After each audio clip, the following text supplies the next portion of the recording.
Hello guys, welcome to Pakistani real reaction. तो कैसे हैं आप सब? उम्मीद है आप सब बढ़िया होंगे और मजे में होंगे। मेरा नाम है मुदस्सिर। नाम मुबशर। सो गाइस, आज की वीडियो काफी कमाल की होने लगी है। वीडियो का जो टाइटल है वो है अब भारत करेगा श्रीलंका का मालदीव जैसा इलाज।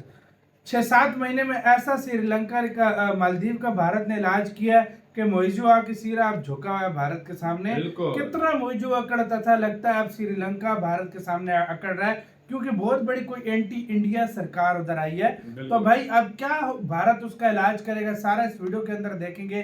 कुछ शायद भारत को उन्होंने बोला या कुछ हुआ था, भाई होगा ना। तो पहले देखते हैं भाई, हिंदी नॉलेज शो का वीडियो है तो स्टार्ट। उससे कुछ ही हफ्ते पहले मैंने आपको बताया कि श्रीलंका के अंदर चुनाव हुए और इन चुनावों में कम्युनिस्ट पार्टी सत्ता में आ गई। और मैंने आपको तभी बता दिया था कि ये कम्युनिस्ट हैं, ये पूरी तरीके से फेवर करेंगे चाइना को, इसीलिए भारत श्रीलंका में टफ टाइम फेस करेगा। बिल्कुल ऐसा ही होना शुरू हो गया है। मुश्किल से 1 हफ्ता नहीं हुआ नए राष्ट्रपति को शपथ लिए हुए, लेकिन इन्होंने अपनी करामात दिखानी शुरू कर दी है। और यकीन मानिए, लग ऐसा रहा है कि जैसी इनकी हरकतें हैं ना, उसे देखते हुए श्रीलंका भारत के लिए नया मालदीव्स बन सकता है। और इसीलिए अब समय आ गया है कि भारत श्रीलंका को समय रहते उसी तरीके से हैंडल करे जैसे हमने मालदीव्स को हैंडल किया। वो कैसे, वो मैं आपको बाद में बताऊंगा, पहले ये देख लीजिए हुआ क्या है। दोस्तों, ये बात तो आप सभी जानते हैं कि श्रीलंका का एक सबसे बड़ा पोर्ट है हम्बनटोटा। पहले ये छोटा सा पोर्ट हुआ करता था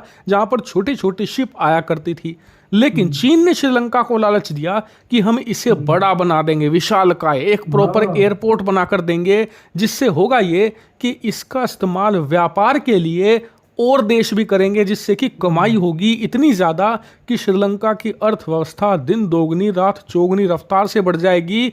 आप पैसा संभाल नहीं पाओगे, इतना डॉलर बरसेगा श्रीलंका पर। श्रीलंका लालच में आ गया। इन्होंने कहा कि जी ठीक है, आप ऐसा कीजिए कि इस हम्बनटोटा पोर्ट को बड़ा कर दीजिए, डेवलप कर दीजिए, जिससे कि बड़ी बड़ी शिप्स ये हैंडल कर पाए। श्रीलंका ने ऐसा ही किया। इन्होंने पहले अरबों डॉलर का लोन दिया श्रीलंका की सरकार को, फिर कहा कि इसे डेवलप करने के लिए अब हमारी जो कंपनी है, जो चीन की सरकारी कंपनी है, उसे कॉन्ट्रैक्ट दीजिए इसे डेवलप करने के लिए। श्रीलंका की सरकार ने ऐसा ही किया। जो चीन की सरकार ने लोन दिया था, उसी पैसे को चीन की सरकारी कंपनी को दे दिया कि जी आप इसे डेवलप कीजिए। अब चीन ने किया ऐसा, इसे डेवलप किया अच्छे से, खूब बड़ा बना दिया, फैसिलिटीज इंक्रीज कर दी। लेकिन जब ये बनकर तैयार हो गया तो इसका इस्तेमाल दूसरे देशों ने तो छोड़िए, खुद चीन ने नहीं किया। यहां तक कि श्रीलंका खुद इसका फुल यूटिलाइजेशन नहीं कर पाया। और जहां एक तरफ ये पोर्ट यूज नहीं हो पा रहा था, पैसे नहीं कमा पा रहा था, वहीं दूसरी तरफ चीन ने जो लोन दिया उसकी किस्तें चुकाने को कहा श्रीलंका को कि हमारे पैसे तुरंत चुकाओ। और किस्तों में जो इंटरेस्ट, ब्याज देखा श्रीलंका की सरकार ने, उनकी आंखें फटी रह गई। इतना हाई इंटरेस्ट था जिसे देखकर गांव देहात के ब्याजदार भी शर्मा जाएं। और इसी वजह से श्रीलंका की सरकार ये कर्ज नहीं चुका पाई। और कर्ज नहीं चुका पाई तो चीन ने कहा कि जी जो आखिरी पन्ना है ना कॉन्ट्रैक्ट का, लोन का जो पूरे पेपर्स थे, उसका आखिरी पन्ने पर लिखा था कि अगर आप हमारा ब्याज और हमारा जो पूरा का पूरा लोन है वो नहीं चुका पाएंगे तो जो हम्बनटोटा पोर्ट है ये 99 साल के लिए हमारा हो जाएगा। हम चाहे तो इसका इस्तेमाल कैसे भी कर सकते हैं।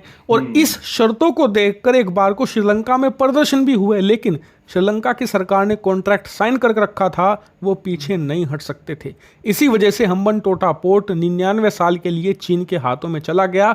और तभी से चीन की जो नौसेना है वो इसका इस्तेमाल कर रही है। और यही चीन का प्लान था। शुरुआत से पता था कि हम्बनटोटा पूरी तरीके से फेल होगा, इसीलिए श्रीलंका पैसे वापस नहीं कर पाएगा। और यही कारण था कि जो कॉन्ट्रैक्ट था ना इसे डेवलप करने का, ये इन्होंने अपनी सरकारी कंपनी को दिलवाया, ताकि जो लोन इन्होंने दिया है श्रीलंका की सरकार को, ये घूम फिर कर वापस इनके पास आ जाए। ऐसा हुआ भी। आज की तारीख में अरबों डॉलर का कर चढ़ा हुआ है श्रीलंका पर। और जो पोर्ट है वो भी 99 साल के लिए चीन को मिल चुका है। चीन इसका इस्तेमाल नौसेना के लिए बड़े पैमाने पर करता है। लेकिन अब से 1.5 साल पहले श्रीलंका बैंकरप्ट हो गया था, बर्बाद हो गया था। उस समय भारत ने श्रीलंका की जमकर मदद करी। और इसी एहसान का बदला चुकाने के लिए श्रीलंका ने क्या किया कि इस पोर्ट पर चीनी नौसेना के आने पर 2 साल का बैन लगा दिया, यानी कि 2 साल तक हम्बन टोटा पोर्ट भले ही चीन का था, वो जो लेकिन पहले चीनी जहाज इधर आ नौसेना जाता इसका था ना, इस्तेमाल भाई। नहीं कर सकती थी। लेकिन जब से कम्युनिस्ट सरकार आई है, 1 हफ्ता भी नहीं हुआ, इनके नए राष्ट्रपति ने जो चीनी नौसेना का बैन था उसे रिजेक्ट कर दिया, हटा दिया। और इतना ही नहीं, बैन हटाते ही चीन की एक ताकतवर नौसैनिक शिप ऑलरेडी हम्बन टोटा पोर्ट पर पहुंच भी चुकी है, वो जो जैसे कि आप स्क्रीन पर देख जासूसी सकते है हैं, जो थी। Chinese navy tall ship dock in Sri Lanka. यानी कि इस समय चीन की एक ताकतवर शिप जिसके अंदर 130 नौसैनिक सवार हैं, कई सारी मिसाइलें और हथियार तैनात हैं, वो भारत के बहुत ही करीब श्रीलंका में खड़ा है, भारत को चुनौती देते हुए कि श्रीलंका में हमारा राज है, हम यहाँ से तुम्हें टारगेट कर सकते हैं। और ये सब हुआ श्रीलंका की नई कम्युनिस्ट सरकार के कहने पर। इसीलिए ये भारत के लिए ना सिर्फ खतरा है बल्कि चुनौती भी है चीन की, कि हम तुम्हारे घर में घुस आए, तुम्हारे पड़ोसी पर हमने प्रभाव जमा लिया, तुम कुछ नहीं बिगाड़ पाए। यही कारण है कि अब हमें श्रीलंका को भी वही बेल्ट ट्रीटमेंट देना होगा जो हमने दिया था मालदीव को, यानी कि इनके साथ सख्ताई से निपटना होगा और इन्हें मुंह तोड़ जवाब प्यार से देकर नहीं। इनकी औकात दिखानी पड़ेगी, वरना ये लोग भी मालदीव की तरह कूदने लगेंगे। इन्हें ये जल्दी से नया जल्दी मनोज। बैठाना होगा, जैसे कि हमने 6 महीनों के अंदर मालदीव को अपने पक्ष में लाकर खड़ा कर दिया। आज की तारीख 6 में महीना भी इंडिया इसको लगेंगे। आउट कहने वाला मालदीव का इंडिया बिजी राष्ट्रपति रहता है भाई। मोइजू दिल्ली में ऐसे घूम रहा है जैसे कोई छोटा मोटा मंत्री हो, क्योंकि हमने उसका इलाज ही इतना कड़क किया है। अब समय आ गया है कि श्रीलंका के नई राष्ट्रपति की बुद्धि भी ऐसे ही ठिकाने लगाई जाए। वाकई मुझे आज ऐसे घूम रहा है भाई इंडिया में जैसे अच्छा। एहसान फरामोश, सच यार में। भाई सारे पड़ोसी निकम्मे हैं यार। वो निकम्मे पड़ोसी वाला जो काम है यार बिल्कुल ठीक नाम है। एक भी कोई लॉयल, कोई एक भी मतलब सही नहीं है ना। Bankrupt जिसको हो गया पैसा था ना। दिखाओ भाग जाता है जब बे। बैंकरप्ट हो गया था ना श्रीलंका, हाँ। यही इंडिया था जिसे $3 बिलियन दिया था। और भाई मैं कह रहा $3 हूँ बिलियन दिया था, भाई, हर चीज दी थी। एक भी लॉयल नहीं है ना, सारे पैसों के शुदाई हैं, सारे पैसे के ठरकी हैं भाई।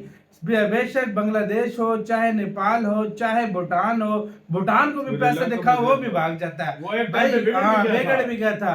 कोई भी नहीं है इस टाइम पे, सिर्फ वाली अपना देश है भारत, जिनको उनकी औकात में भारत ने रखा हुआ है। ये वाला भारत का ये जो अभी यही जो रुख है ना, भारत को यही सारों के साथ अपनाना चाहिए, उनको उनकी औकात में रखे भारत। सही बात, सीरियसली सही बोला। ये इस तरह और ये भाई मानने वाले लोग हैं। होना पड़ेगा इस तरह यार। फिर भी देखो ना, क्या आराम कहते हैं, मालदीव ने क्या किया, उसके बाकी पीएमएस से घूम रहे जैसे छोटे मोटे मंत्री। इधर एमपी है जो है ना इंडिया में, वो सही प्रोटोकॉल में घूमता एक भी टके का पड़ोसी नहीं है भारत का। मैं सही बात सीधी है। बात आज बोलूंगा भाई। सही बात है। नेपाल, भूटान कोई काम का नहीं है। बांग्लादेश, मालदीव, सीरियसली इतने गंदे पड़ोसी साली पैसे के पीछे भाग रहे हैं। तो भारत को वही इलाज करना चाहिए जो चाइना करता है इनके साथ। सही बात उसी जबान में मैं कहता हूँ भारत करे। सही तो बात आपका क्या इसका कहना है? अपनी राय बताना, अपना बहुत ज्यादा ख्याल रखना तो है।